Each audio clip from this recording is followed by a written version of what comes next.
Hello, dinner করতে এসেছি।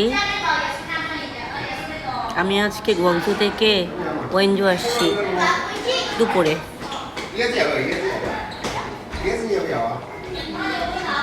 ওপরে বললাম না দোতলায়।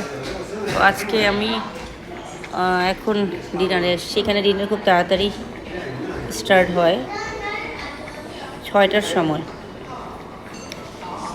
ডিনার আইটেম যে ফিশ রান্না হচ্ছে সব কিছু দিয়ে। এটা হলো হটপট, এটাকে ওরা বলে হটপট। এখানে সব কিছু দেয়। এটা ডাবলি, এটা আলু, এটা হলো সবজি, এটা হলো শসা এগুলা দিয়ে রান্না হয়। হ্যাঁ,